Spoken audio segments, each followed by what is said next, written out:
going to play a role, but in addition to technology playing a role, we also need to get more people involved in agriculture as opposed to leaving agriculture. That's an interesting perspective, because in India, we kind of have the opposite problem, right? 40% of the people, 15% of the GDP. I think people need to leave agriculture is what the way we sort of look there at it. the disruption should be bigger technologically. Right. But, you know, if you, bottom line is what you started saying, by 2050, 9 billion, more than 9 billion people need to eat food, you know.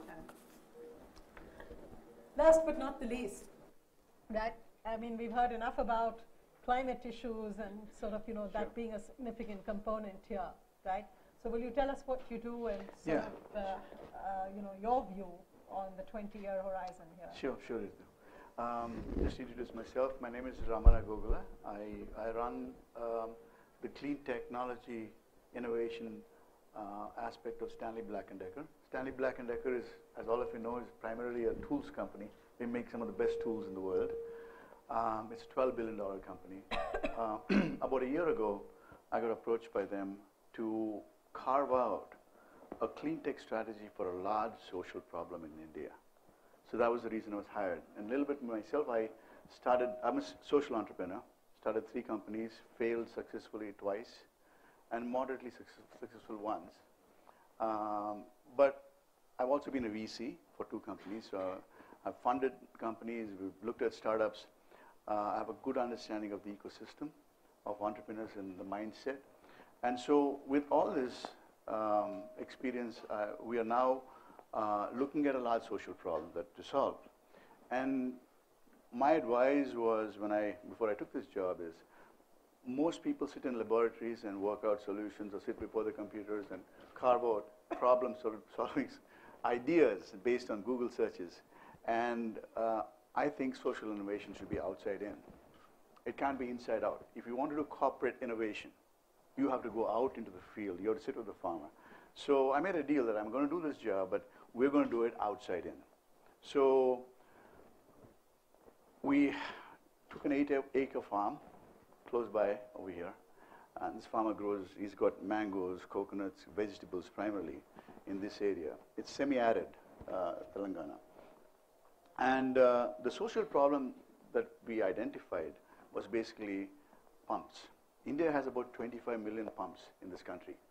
15 million are AC, primarily. About 10 million are diesel pumps. The 15 million AC pumps draw 1/5 of the total electricity we generate in this country. 20% of the electricity we generate in India is eaten up by inefficient AC pumps.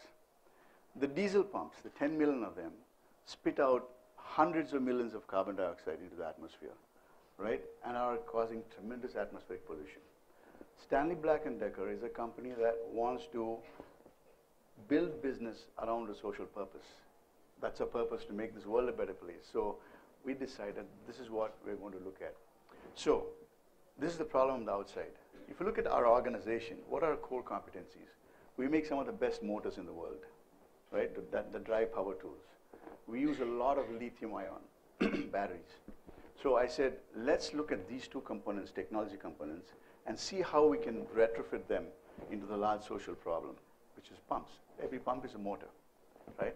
So we are now building an agriculture platform, at the heart of which is a BLDC motor, a brushless DC motor, that sinks into these bore wells and pulls out water. We just did the first test a month ago, and we can now draw about 100,000 liters of water a day with this highly efficient brushless DC pump that we designed.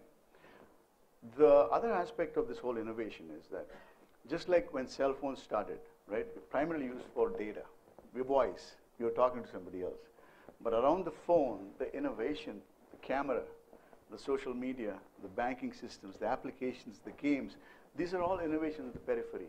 So we are now using this solar technology to run this pump. And what we thought was, what if we take the excess energy we generate as we draw water from the earth and push it into a small home for off-grid lighting?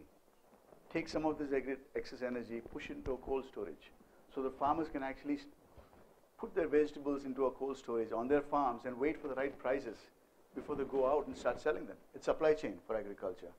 What if you took a little bit of this energy and drove a drip irrigation system so that you don't deplete the water table, right? So you use water effectively. What if the pump had a brain of its own so that you can take the demographics of the land, you can take the demographics of the farmer, find out the soil content, the moisture, the atmospheric pressure, and you shoot it out to a bunch of people who can then look at this data and analyze how best to make the farmer productive, right?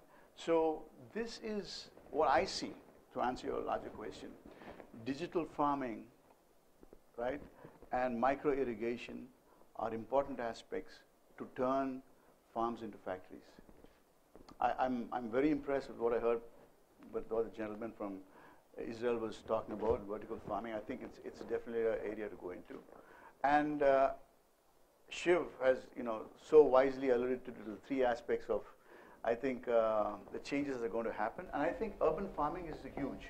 I have a home here in Hyderabad, and my belief is, because I'm into solar, that outdoor lighting should be free. Outdoor lighting, you should never pay for it, even if you're not going to invest heavily into solar. I believe so. I talk to everybody in my community. We live in a large community, about 120 homes. So now, every home now is slowly moving into this concept of, okay, my gate lights from the sun, my garden lights from the sun, maybe a small light in the backyard from the sun, but it's free. It's all DC. The lights are DC, LED from the sun. So urban farming, I think, if we get into urban farming, I would like to see a little micro drip irrigation system that waters all your plants automatically. There are sensors that as the sun rises, they turn on, or early in the morning or late in the evening. So you can do drip irrigation for your home.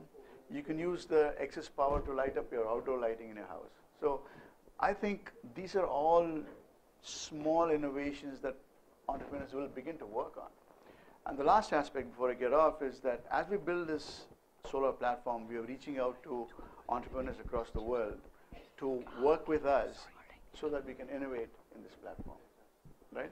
So any one of you who's doing work in agriculture as a startup, please reach out to us, and we'll be happy to see if there is a fit into our platform, agriculture platform.